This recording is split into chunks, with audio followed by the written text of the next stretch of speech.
Startup Podcast PH is co-produced by Sprout Solutions. Check out our partners in the description.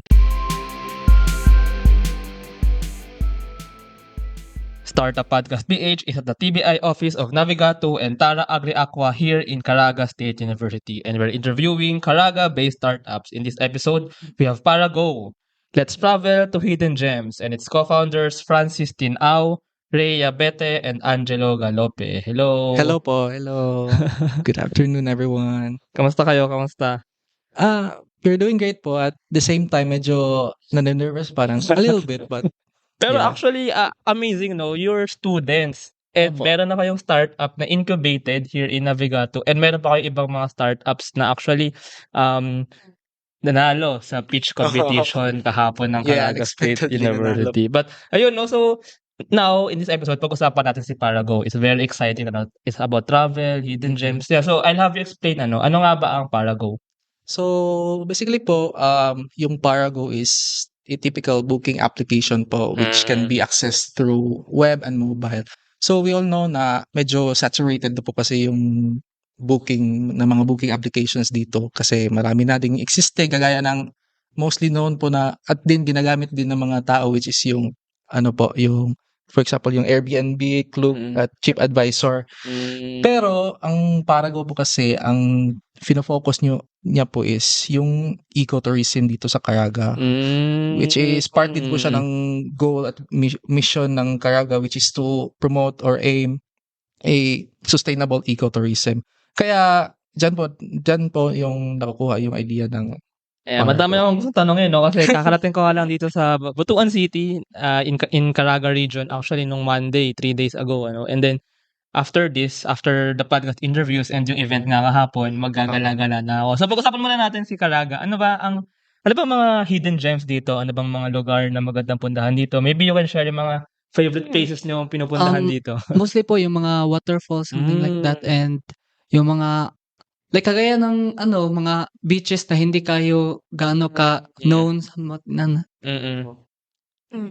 I think yung pinaka-known dito is yung Siargao. Siargao, Meron yes. din naman sa Siargao is Those Caraga region, right? Kasi medyo, Yes. ilang hours ba ang Butuan City to Surigao and Siargao? Ilang hours pa siya? I think Wait, to Surigao. 2 2 hours hours. na. Malapit na pala. Yes. Magpunta kaya akong Siargao.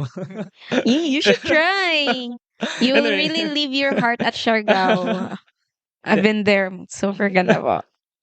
Then aside from that, after arriving sa Surigao, may biyahe pa din. Ferry to Siargao. Yes po. So, magbabas ako to Surigao City and then mag-ferry ako to Siargao. To Siargao. Oh.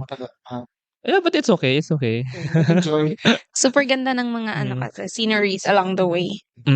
Aside from that, meron bang, so may falls, may beaches, parang meron din lake, di ba? Included. Lakes or rivers, meron din. Yung Enchanted River Enchanted sa River. Surigao Sur. Mga caves. How about mga historical kasi actually yun din pinunta ko dito to learn more about the city and the culture and the heritage. So Yes, dito din po yung may tinatawag po dito na historical site which is sa Bansa po, yung church ruins. Diyan po kasi Bansa. diyan po kasi somehow may historical din po yung Butuan kasi yung symbol which is yung bangka dito which is called Balanghay. Yeah. So diyan po pinipreserve yung kauna-unahang bangka dito na sa Butuan. Then sa Masao Beach din po which is far away from here din po, diyan po din kasi ginanap yung first mass in the Philippines. Alam mo, pinag-usapan ko yung kahapon with Sir Ken. Parang may ganun palang issue si Butuan na parang historically, saan ba una nagpunta si Magellan? So may ganun mga history, So nalaman ko lang yung kahapon. And then yun nga, si Navigato actually, which is the TBI wherein you're incubated, is parang medyo based din, model din sa Balanghay boats, na parang very symbolic Yes. of Caraga and of Butuan. And si Tara Agri Aqua naman, yung kapitbahay or actually another TBI but also in the same office, ay yung parang based siya dun sa Golden Tara naman, right? Na isa din pong heritage artifact Yes. dito sa Butuan. But anyway, binanggit nyo kanina yung ecotourism. Ano bang ibig sabihin ng ecotourism?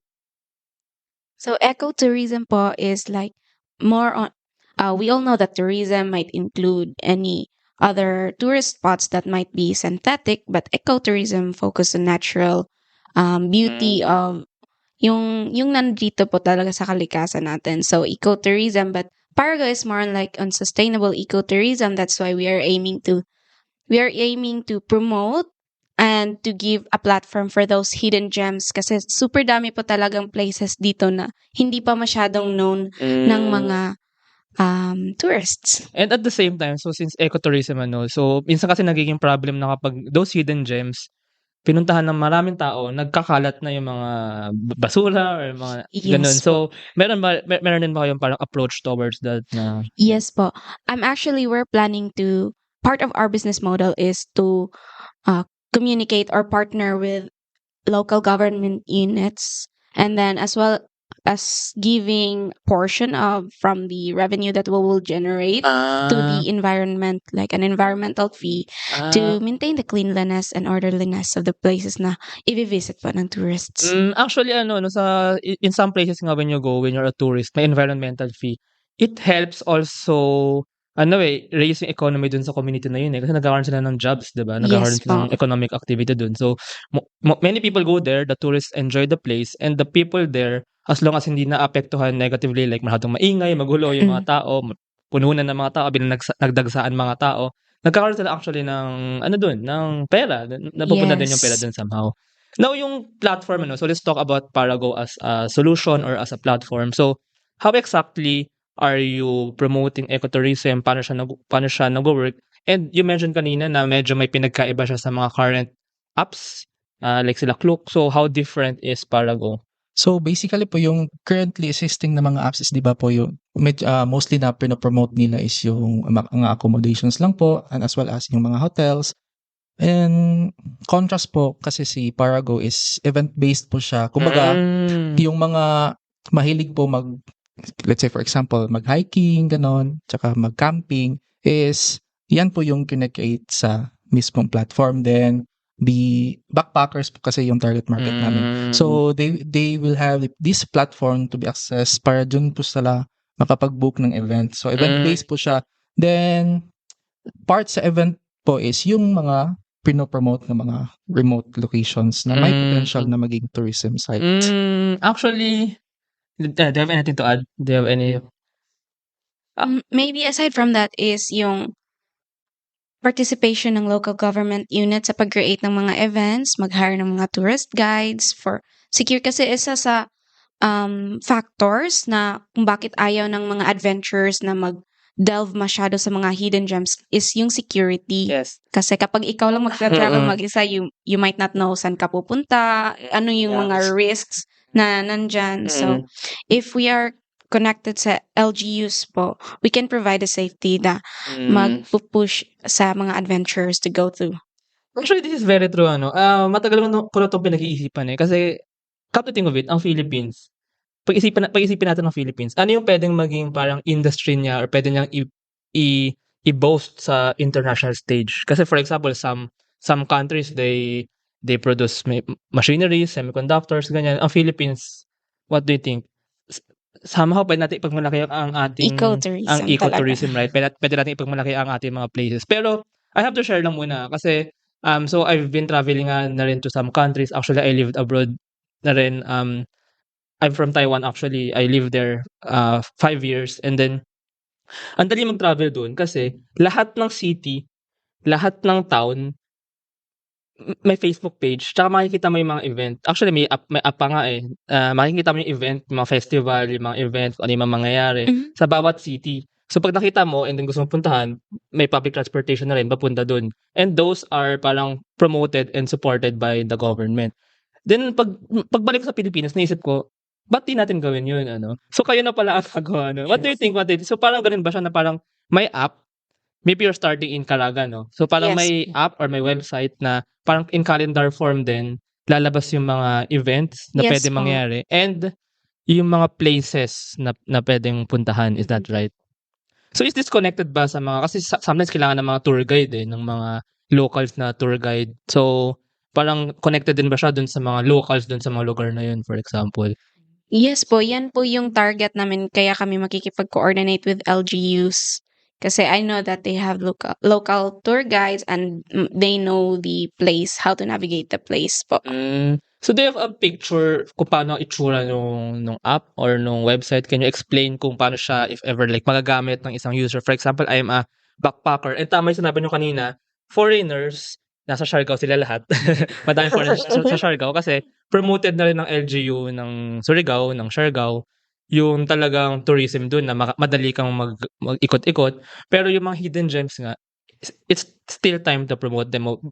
But with proper ecotourism, with proper ano. Pero yun, how do you think should you make the design, the UX, the user experience, the user interface para madali siyang magamit, let's say, ng foreigners or ng tourists like me? Ako galing ako Manila but I want to explore Caraga.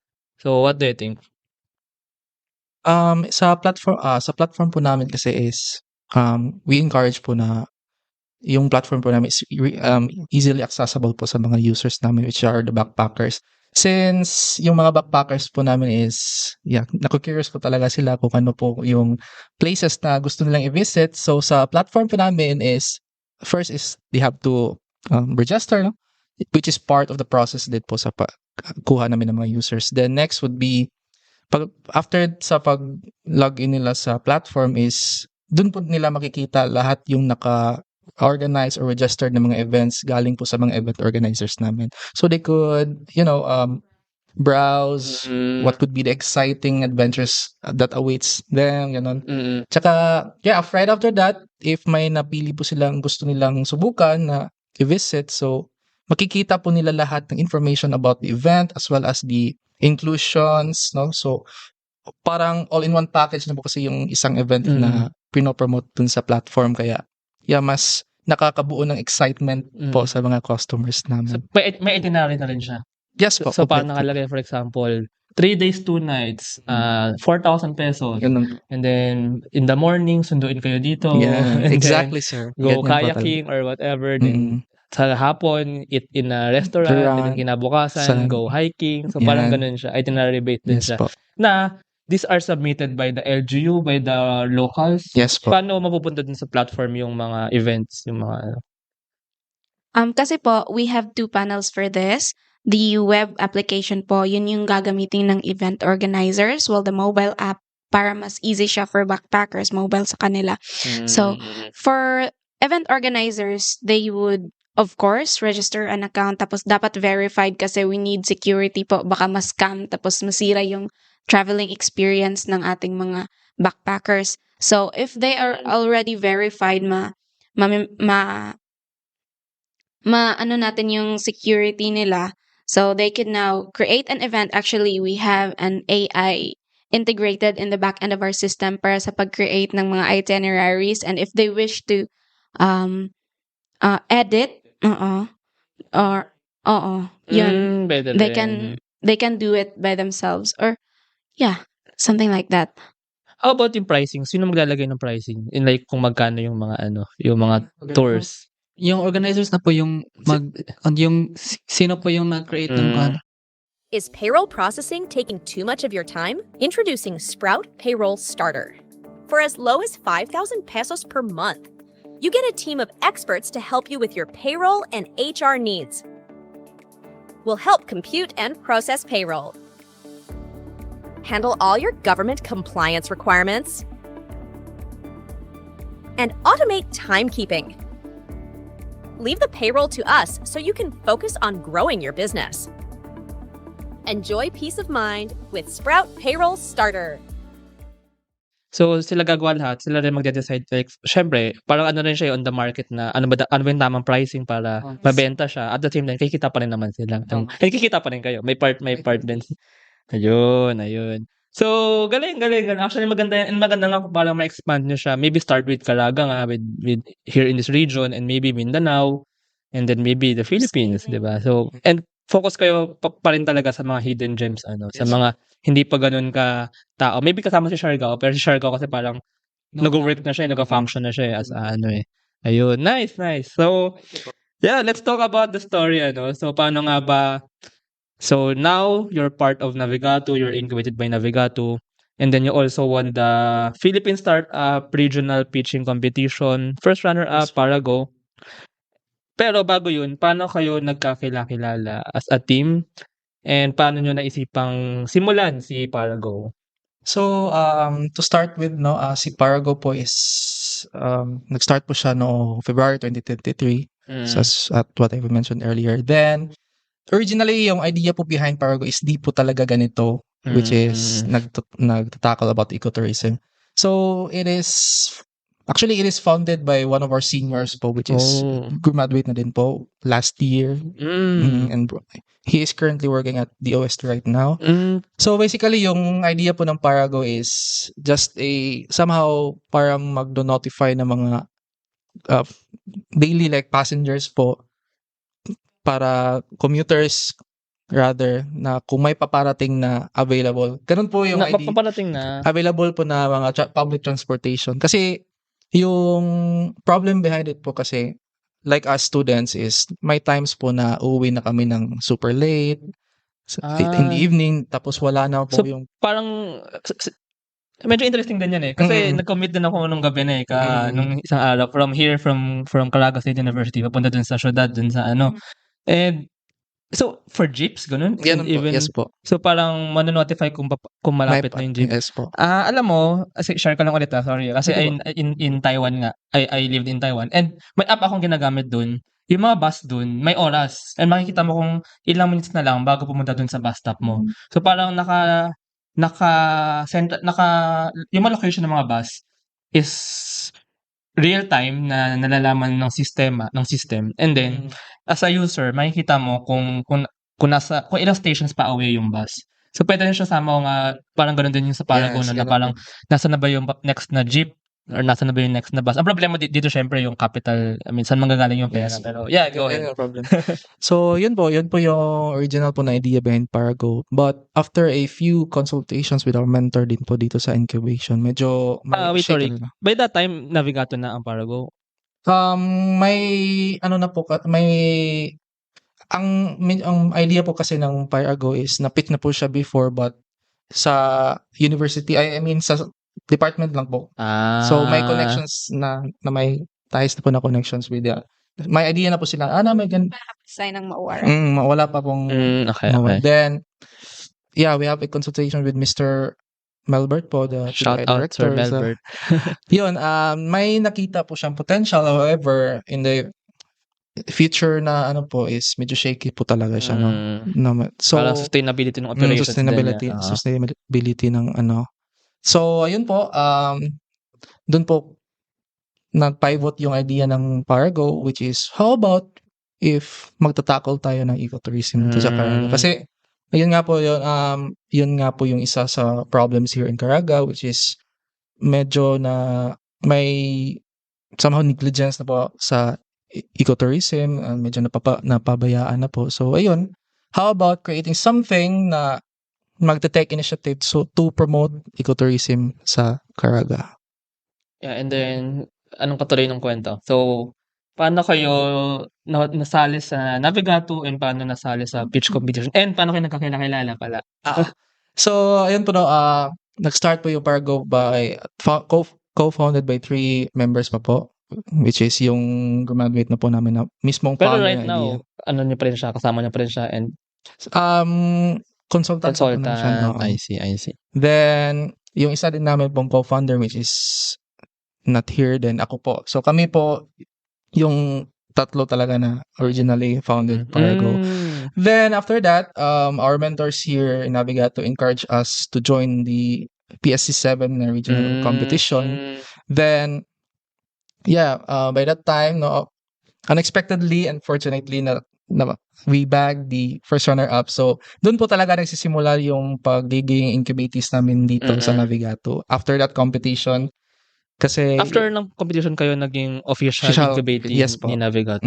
Okay. So, yun po, since that time, nagsisimula pa lang kami dito na mag-incubate. So, 2 member lang po kami noon, which is kaming 2. Sino nag-pitch noon dun sa... Ako po. Oh. ako po yung nag-pitch in front of first time ko din po nag-pitch dun kaya Is that so is that physical or online yan? Physical po. Physical, saan yan ginanap? doon din po sa Hero Auditorium sa Yung library. here in Caraga State Yes. University. Mm. Oh, okay.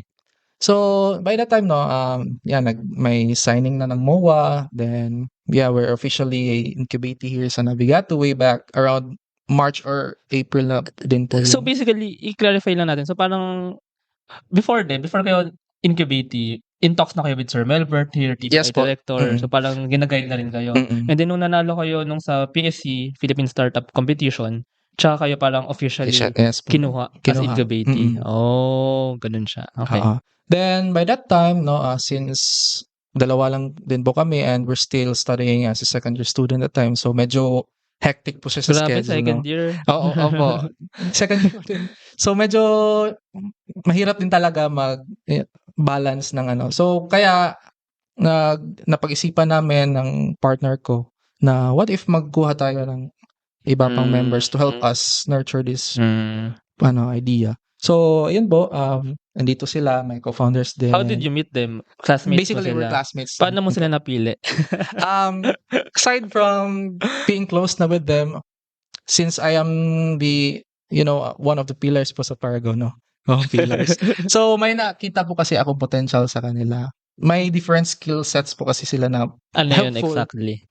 Kay Mr. Angelo po is, may vision po siya when it comes to visual a visual appearance ng isang UX application. ganyan.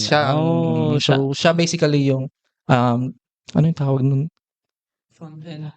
Yung, sa title natin, COD, CDO rather. So, Chief Design Officer. Okay. So, basically, when we made our prototype po, so, siya po yung, create ng application. Next is si Miss Rhea, which is one of the co-founders din. May po kasi siya, may experience siya when it comes to handling finances since she is also a chair SK chairman. Oh, wow. Chairwoman. So here in Bayugan City po. Oh, wow.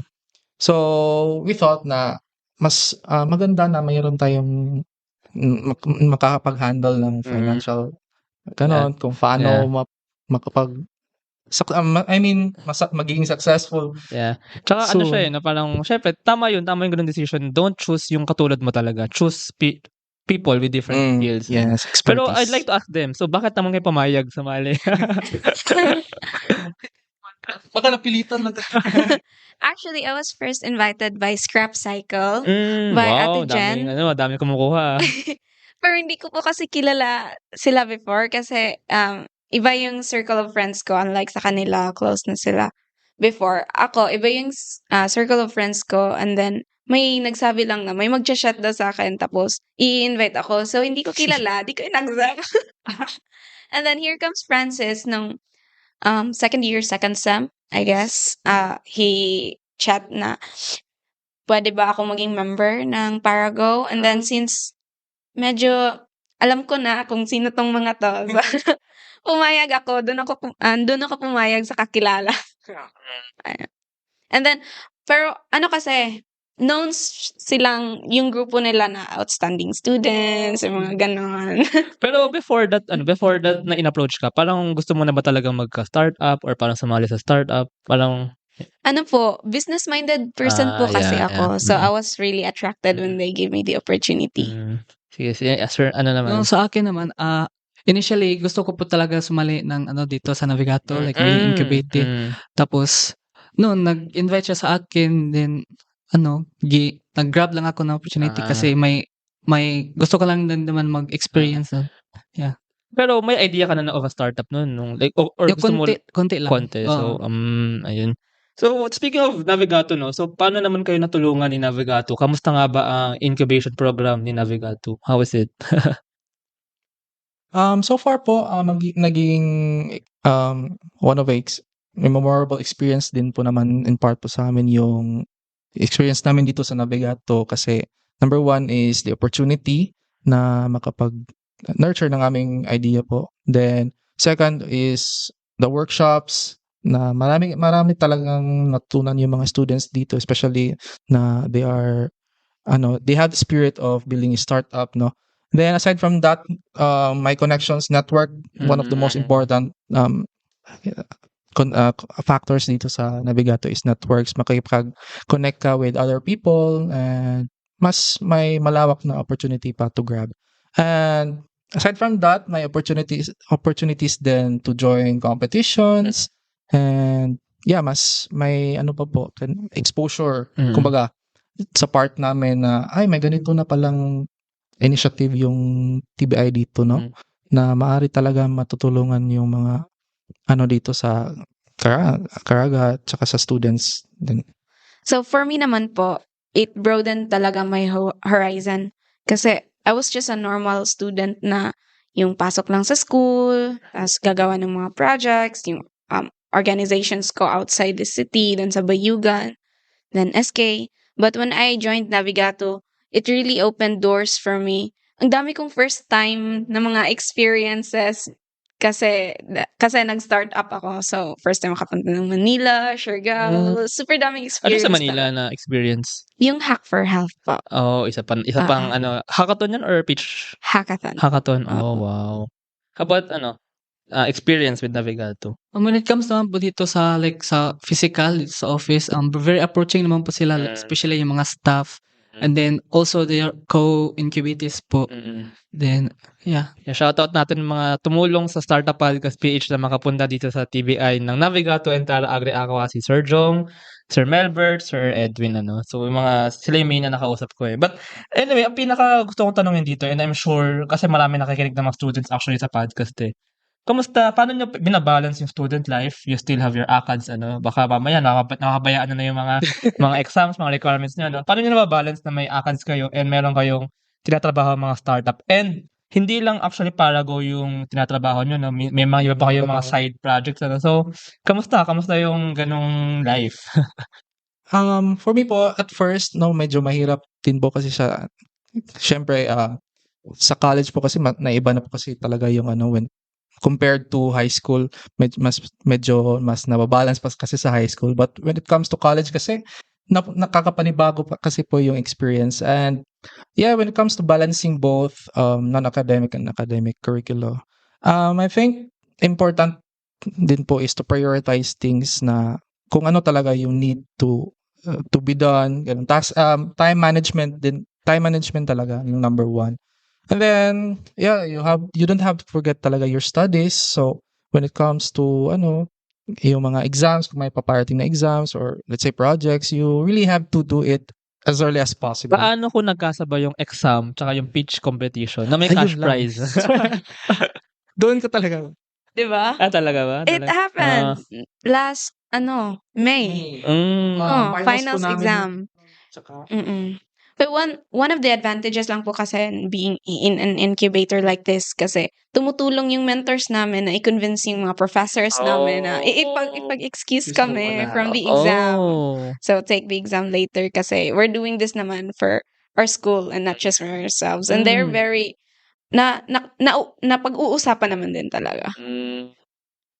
Pero grabe si Navigato, I mean, grabe din talaga. Ramdam ko din actually even with the competition kahapon nga yung puso din ng mga mentors tsaka ng mga TBI heads na gusto talaga nilang ma-nurture yung mga students tsaka mabigyan ng pride ang school din kumbaga eventually. Kasi si Navigato actually isa to sa mga pinakanaunang TBIs din actually in the Philippines eh. And then until now staying strong pa si Navigato And then may bago nga si Tara Agri Aqua. Parang ang focus naman is Agri Aqua. Si Navigato ang focus na is parang ICT and engineering. So ayun so you're incubated by Navigato and then you're also developing the product now, the platform. So, kamusta naman yung pag-develop doon sa product and ano bang plans niyo for like its use, the MVP? So, kamusta ang stage na ito ng startup? So, we developed our platform po for approximately 6 months. MVP lang po. Yes po. Web app or mobile app? Web app lang. Web app. So, as of now, yung MVP po namin is on the piloting stage pa po, and in the near future for the phase 2 of the development is may mga polishing pa po na gagawin, especially na hindi pa po siya natetest sa talagang end users namin tsaka sa market. But we have talks na din with yung way back at nung May na we have talks with Dinagat LGU about our product na maybe we could pilot it to them. Yeah, we have to contact them pa po. Actually, I want to go there, Dinagat Yes, Island, yun din pala, maganda din po doon. Parang din po siya, Siargao. Pero, ayun nga. Sino yung nagde-develop? Sino yung gumagawa nung app, ng program? Like, tulong-tulong kayo? Or sino? So, nung starting pa po yung pag-develop ng application, 3 lang po kami with Mr. Angelo at saka yung isa po namin So si you Mr. really code it from scratch? Yes then? po. Oh, We really wow. code it from scratch. So, yun nga, it took us 6 months to develop. So, medyo matagal-tagal din po. And, yeah. How about, Medyo. what are your thoughts? Especially on the design part, So, kamusta experience ng paggawa ng product and improving yung interface niya, yung design niya? Actually, it's, lang, when it comes to designing, magpapatulong din po ako sa kanila kung Parang if may goods plan ba, naman, no? May vision na rin. Oh, yeah, So, may vision you din, code it. Then, if may na buo na po ako, then ipapacheck ko sila if goods ba, something, like, yeah. I see. And then, this web app, plan nyo siya, you have, ang parang next phase na rin to after the MVP is parang market research, parang having the LGU and travelers, kumbaga, trial, use it, Yes, right. So, how do you plan to do that? Yung parang market study or parang usability study? Yung ganyan po kasi, it requires money po kasi we're into traveling, di ba? So, we have been preparing, we have been attending Startup Grant Fund workshops kasi we want to make the proposal at the best of our capabilities kasi finiframe naman yung grant fund proposal namin into market research para mas mataas yung acceptance rate. And then, of course, we're trying to sell our AI integration sa back-end namin kasi they said po na mataas yung acceptance rate kapag may AI na integrated sa system. So, we're just really trying our best to craft our SGF proposal kasi yun po talaga yung magpupush sa amin sa sa market study. Yes. We're planning to pilot in different places kasi as he said kanina, Dinagat was interested, and then when I was in Siargao, the DTI from there really suggested, and if gusto niya talaga doon sa Surigao del Norte. Actually, pwede naman talaga. Pwede. Parang kasi, parang mangyayari dyan, I mean, I'm not sure sa Caraga region kasi malaki din ang Caraga region, pero most of the tourists nga is nasa Siargao. So parang, ang pwede mangyari, kung may mga foreigners na doon nag-stay na doon na matagal, actually, meron din mga digital nomads doon, Yes po. na actually mga Filipinos and mga foreigners. And dadating yung time na baka magsawa na sila doon sa Siargao. So they want to explore outside Siargao. So para mag-sprawl out yan. So siguro kaya rin gusto ng Surigao City na parang doon mag-start kasi ang main market is yung ang main na sisimulang gagamit ng app is yung mga nasa Siargao na. And then parang para madali na, syempre, hindi naman sila mag-explore ng malayo pa eh. Ang itatry nila, yung malapit sa Siargao. Yes. So, parang yun din yung idea. Pero, ang laki ng Caraga. Actually, may mga nakausap nga ako, yung mga iba ko na interview dito na, rin, sa mga, Lianga? Yes, Is in it still part of Caraga? Yes po, in And Surigao si Sur. Tandag, Caraga ba yun? Yes. And may mga beach doon, magaganda rin talaga. Madami So, po.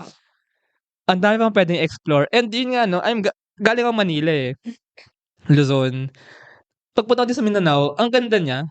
May SM Butuan, may Robinsons Butuan. Medyo traffic na nga lang dito, na-traffic ako kanina. Pero ang luwag pa actually. I mean, ang luwag.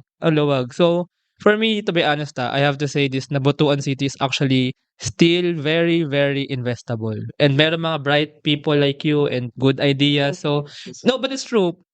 I think, mga investors kasi nagkukumpulan sa Manila eh. Pero, I think it's also time for us, since andito ako ngayon, to attract them here and for them to see na there's actually opportunity and big Here. potential here. What do you think? Yes, I think that's true pa.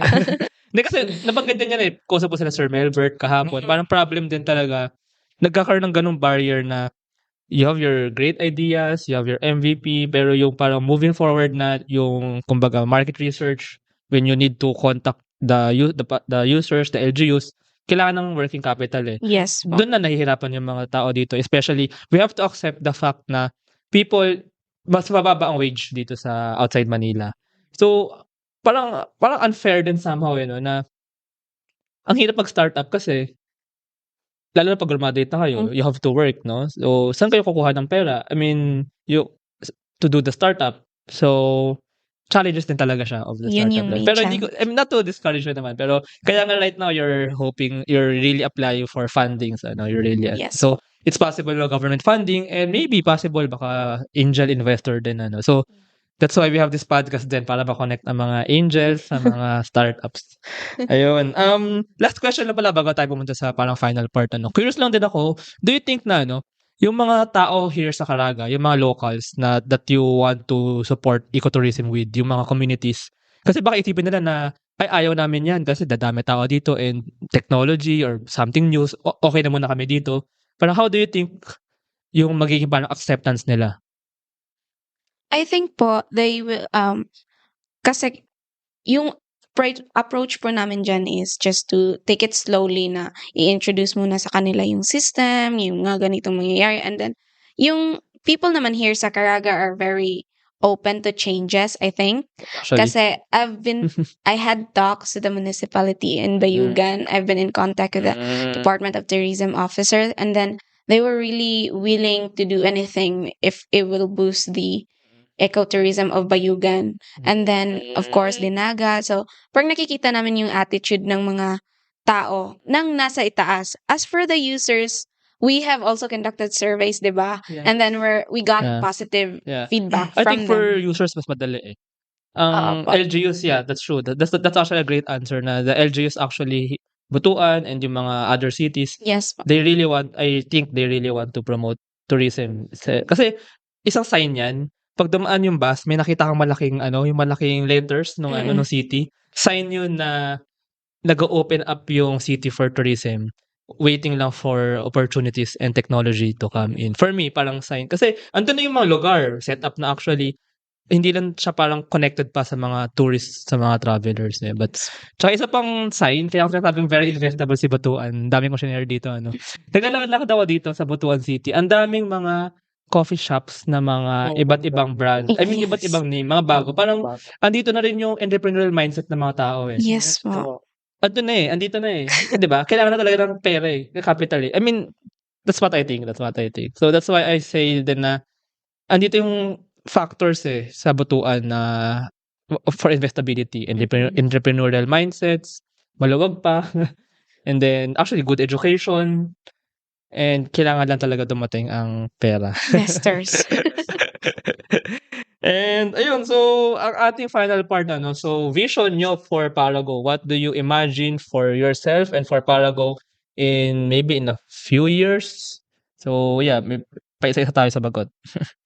So for me po, vision ko po with Parago, hopefully na magiging totoo talaga is, yeah, we could have a lot of users na, not a lot, but may users na talaga nagagamit sa Parago. Kasi yun lang din po yung number one goal din po namin is may users na gagamit din sa platform namin para di po, aside from promoting ecotourism, is the efforts behind the idea of Parago is may na-accomplish din po talaga and ma-pay off yung mga efforts.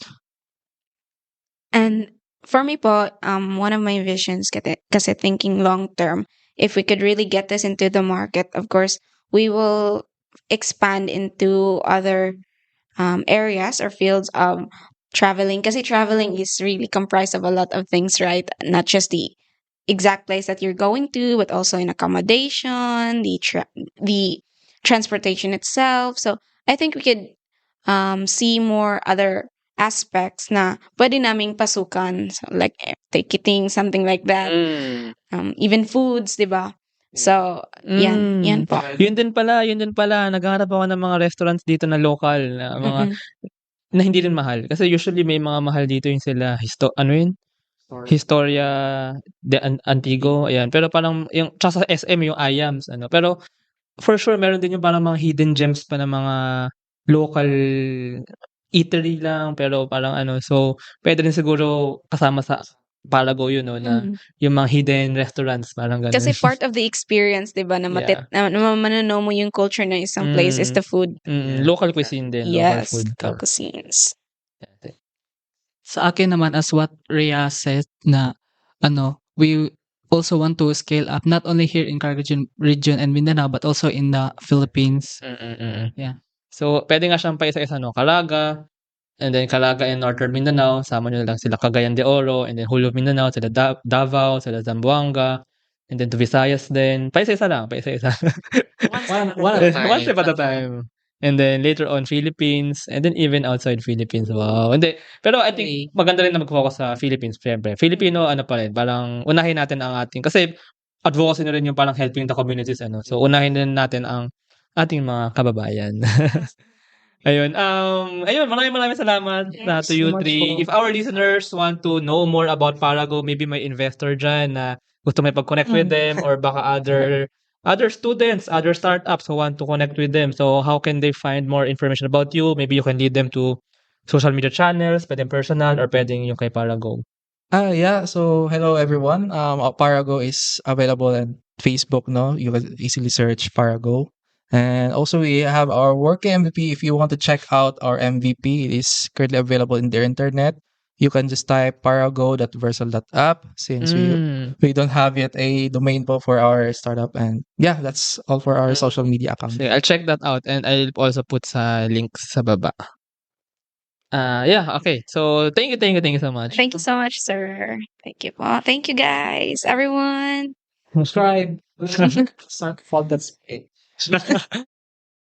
Thank you very much to our 48 patrons. This episode is super powered by AskLexPH Academy, our official e-learning partner. Get certifications on Lean Six Sigma, project management, data science, and more. One CFO, CFO services, bookkeeping and tax, and payroll processing for startups and small businesses. Tuala, privacy-focused digital experience for sharing identity information across Web 2 and Web 3 ecosystems. Wonderbrand, next generation data science-driven brand strategy and design company for emerging markets. Doon, Philippines' first fully insured peer-to-peer car sharing marketplace. And Space Cebu, global co-working space, private office and meeting rooms for startups, digital nomads, and freelancers. Mamiki Super Pet App, the Philippines' first ever one-stop mobile app for pet products and services. MarketMind Local, a digital marketing company focused in helping small and medium businesses. Mata Technologies, Philippines' premier provider of virtual tours and maps for LGUs, real estate, tourism, and private businesses. Hire Business Solutions, provider of the most configurable cloud-based payroll system in the Philippines. Smile, consent-driven digital employment verification service to make smarter decisions faster. DVCode Technologies, IT solutions specializing in software development, blockchain smart contracts, digital wallets, and cybersecurity. Drive Manila, Philippines' largest peer-to-peer car rental community. Ignite Careers, career matching platform for Filipino talents and hiring companies in the outsourcing industry. Looking for buy and sell online with Sigurado sellers. NutriCoach, personalized nutrition and weight loss programs for you. Benjoy's food products, Domo Premium Bacon Ends, Tapa, and Tocino. ROC.ph, our creative marketing partner. Get unlimited digital marketing services monthly. This episode is powered by Contact RFID Business Cards, CodeSham, Kazam, Jure.ph, Big Giant Games, Founders Launchpad, Packetworks, Uplift Codecamp, Pareto Consulting, Agile Data Solutions, Hassel PH, Board Prep, Zales, Sirius MD, Pahatid PH. Please support the podcast through the links in the description.